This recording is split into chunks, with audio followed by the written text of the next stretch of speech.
Olá! Na videoaula de hoje nós vamos falar sobre a última unidade, tá? Dentro do programa da nossa disciplina de materiais de construção civil 2, que seria as propriedades de concreto endurecido. Eu ainda farei duas novas videoaulas para complementar o programa da nossa disciplina falando sobre concreto autoadensável, né? Que é um dos concretos hoje na idade moderna, que vem sendo utilizado, amplamente utilizado, principalmente para estruturas que têm uma alta densidade de armadura e com o desenvolvimento de novas fontes de energia, como a energia eólica, esse concreto atadensável é muito utilizado para fazer a base das torres eólicas que a gente vê muito aqui no estado do Ceará. Tá? Então, vai ser a nossa próxima duas videoaulas. Mas na videoaula de hoje, nós vamos falar sobre propriedades do concreto quando ele já está solidificado. Então, nessa unidade, nós vamos ter uma atenção maior com relação aos ensaios de resistência à compressão dos corpos de prova, como é que é feita a medida dessa resistência à compressão, como é que é feito o controle dessa resistência característica e qual é a classificação dos concretos estruturais de acordo com essa resistência à compressão. E aqui a gente vê uma foto, tá? Esse edifício aqui, ele fica ali na Jacarecanga, né? Que hoje é considerado o prédio mais alto de Fortaleza, tá? Apesar de que tem dois novos edifícios de 40 andares, um na beira-mar e o outro ali no cruzamento da Santos Dumont com o senador Vigílio Távora, que vão ser mais altos do que esse edifício que está aqui na foto do slide 2. Então, a resistência à compressão, o que, que ela é? É você pegar um corpo de prova, né, feito de um traço do concreto, e aí ele receber, você comprimir, né, esse corpo de prova, ou uniaxial, que é em cima e embaixo, ou então biaxial, que é tanto em cima e embaixo como nas laterais. Essa resistência à compressão uniaxial, ela é mais utilizada para o ensaio de resistência à compressão de corpos de prova cilíndricos para projeto de construção civil leve, como edificações verticais, tá certo? Construção de casas que utilize estruturas de concreto. E a biaxial, ela é mais utilizada para a construção civil pesada, como utilizada para fazer corpo de prova para testar pavimento de concreto, a construção de túneis, pontes, viadutos, que são projetos com concretos de uma resistência maior. Tá? A edificação vertical, né? Hoje, geralmente a resistência de um prédio de 22 andares, por exemplo, aqui em Fortaleza, é em torno de 30, 35 a 40 MPa. Esses edifícios de 40 andares que vão ser construídos, que a cidade do Brasil que tem mais esses edifícios com altura maior, em Balneário Camboriú, né? Que aí ele tem que ter uma resistência a um FCK maior, em torno de 80 MPa por causa da ação dos ventos, né? Então, o concreto, ele geralmente, um ensaio de controle de qualidade dele é você medir a resistência à compressão desses corpos de prova, tá? Essa resistência à compressão uniaxial, tá certo? Ela vai ser influenciada pela quantidade de água que vai ter no teu concreto, ou seja, quanto mais poroso, mais vazio estiver o teu concreto, menor vai ser a resistência, tá? Quanto maior for a quantidade de água utilizada, né? Quanto maior for o fator água e cimento, também vai diminuir a resistência, e se você tiver uma má proporção desse concreto, tá? Um traço de forma mal feita, com a pouca quantidade de cimento, baixa quantidade de agregados e também ou então uma alta quantidade de aditivos. Por exemplo, quando você aumenta demais a quantidade de aditivo incorporador de ar, você baixa a resistência, tá ok? Então, geralmente você mede a resistência, como a gente já viu pelo MetaBCP, pela curva de Abrams, né? A curva de Abrams, que é a lei de Abrams, ela vai relacionar o fator, para você encontrar o fator aquecimento, ele vai relacionar a resistência desejada aos 28 dias com a classe do teu cimento. Aí você encontra o fator. E aqui tem um gráfico representando que quanto maior for, né, a quantidade de água, quanto maior for o seu fator água e cimento, menor vai ser a resistência do teu concreto, teu FCK. Essa é a lei de Abrams. Então, o corpo de prova aqui no Brasil, ele é normatizado, tá certo? Geralmente o corpo de prova ele é da forma cilíndrica, só que a norma agora está sendo revista, porque os países europeus, alguns países sul-americanos, como a Argentina, eles já utilizam o corpo de prova na forma cúbica, tá? Mas aqui no Brasil ainda é o corpo de prova na forma cilíndrica. Sempre a altura do corpo de prova, aqui a gente vê, eles são feitos geralmente numa forma metálica, né? Como tem aqui, tá? Nessa foto do slide 6. Geralmente a altura desse corpo de prova tem que ser 2 vezes o diâmetro e ele pode ter 2 medidas. 15 por 30, 15 centímetros de diâmetro por 30 centímetros de altura, tá? Que são uns corpos de prova maiores, ou então 10 por 20, 10 centímetros de diâmetro por 20 centímetros de altura. O 15 por 30 hoje está entrando um pouquinho em desuso porque ele fica mais pesado para ser transportado. Hoje tem sido mais utilizado o 10 por 20, tá? Lembrando que na Europa e na Argentina, tá? E nos Estados Unidos, os corpos de prova, eles são cúbicos, tá? E aí, aqui é uma foto, tá certo? De uma obra que a gente acompanhou, que todo o conteúdo tecnológico, como eu já falei, quando o concreto chega à tua obra, o caminhão chega na tua obra, a primeira coisa que você faz é o teste do abatimento, né, do tronco de cone, que você vai moldar o concreto no tronco de cone em 3 camadas com 25 golpes cada uma de compactação, retira esse tronco de cone e aí mede a diferença de altura do que caiu, né, o teu concreto. Esse é o abatimento, conhecido como slump.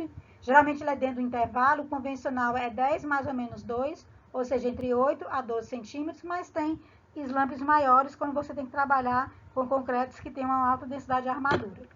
Então, depois que você faz o slump, que o slump ele deu ok, você vai moldar os corpos de prova, né? Aqui no Brasil, como eu falei, você vai moldar os corpos de prova cilíndricos. Hoje se utiliza mais os corpos de prova 10 por 20, tá? Enquanto que no 15 por 30 você vai fazer 3 camadas com 25 golpes cada uma, tá? Seguindo o mesmo procedimento do slump test, do teste do abatimento.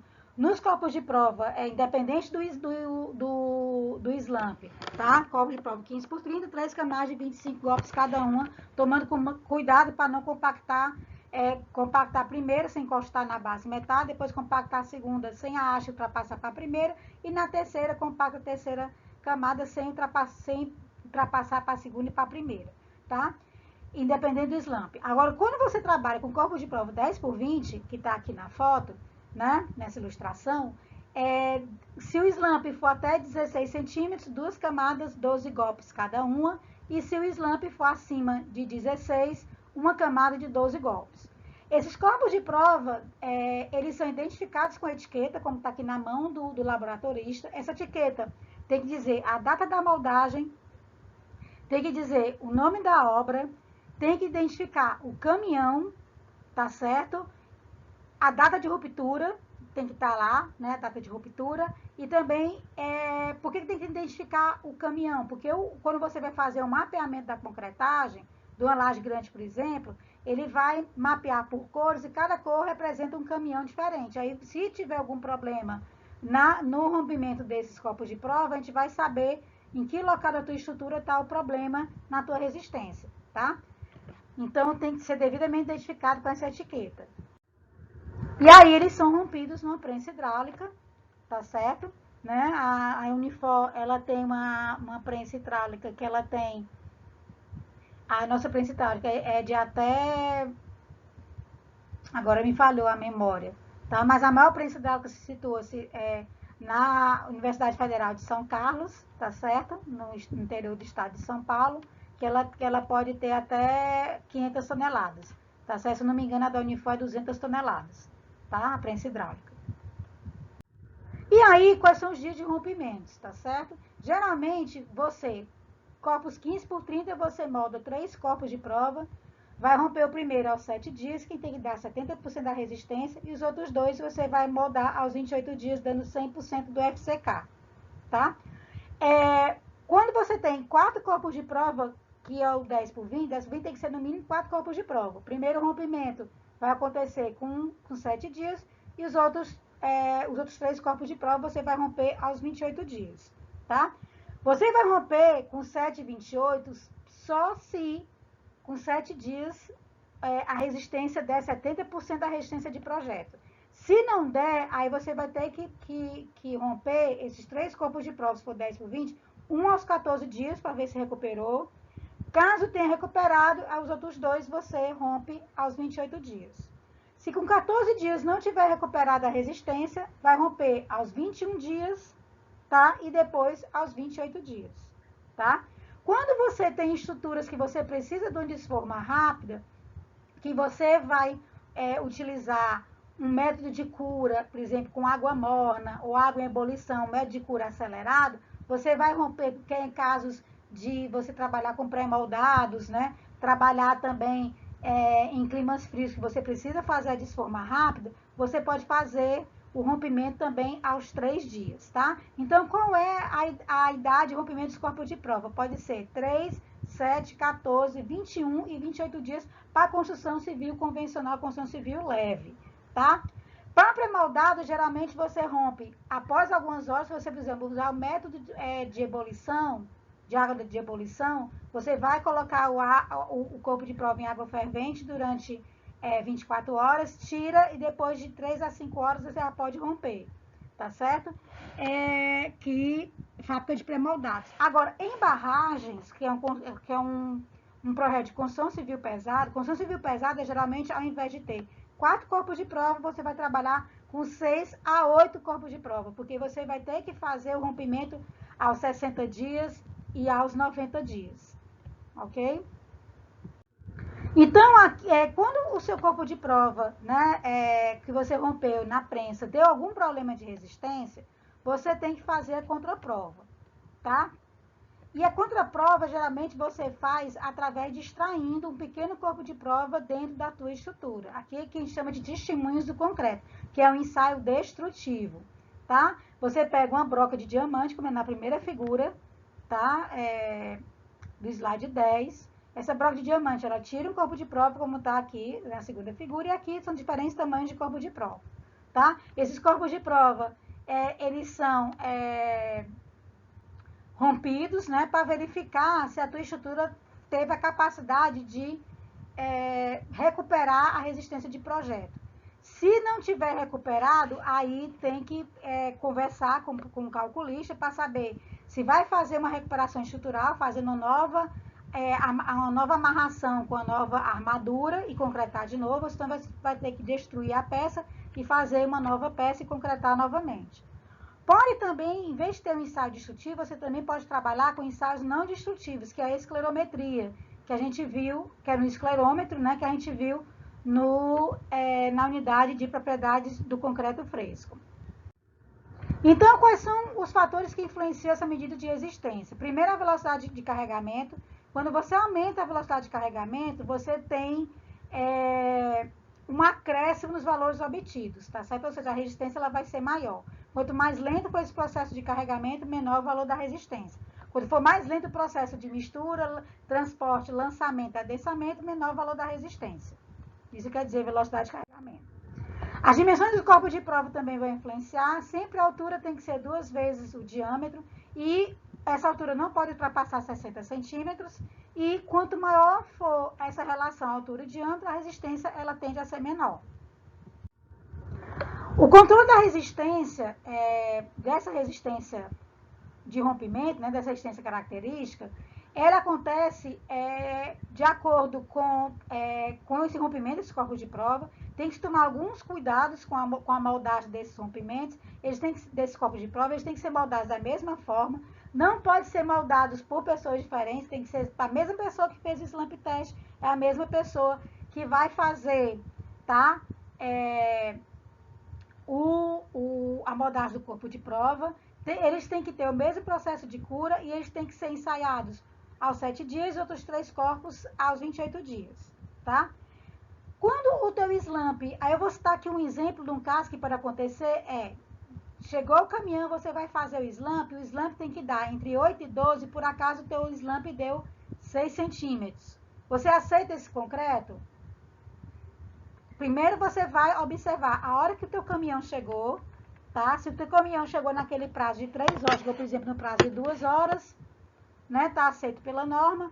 E aí você vai tentar salvar esse caminhão, tá certo? Vai tentar salvar esse caminhão como? Olhar na nota fiscal se ele tem alguma alguma margem de segurança para adição de água, né? Aí você coloca a quantidade de água, especifica na nota fiscal quantos litros de água foram colocados e assina a nota como engenheiro de obra. Aí a responsabilidade é totalmente sua, do engenheiro de obra da construtora. Caso você não queira colocar essa margem de segurança e contar com o apoio da cimenteira, entre em contato com o suporte da cimenteira e coloca-se um aditivo super plastificante. Por que não coloca o aditivo do tipo D, né? Que é o plastificante redutor de água? Porque ele já saiu da usina com esse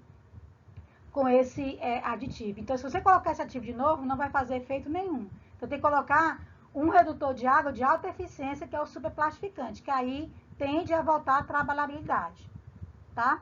Agora, se por acaso o teu abatimento, ele deu acima do previsto, era para ter dado entre 8 e 12, deu 14, 15, 16, ele deu mais fluido do que deveria ser, esse caminhão deve voltar, porque não existe aditivo para você diminuir essa fluidez, tá certo?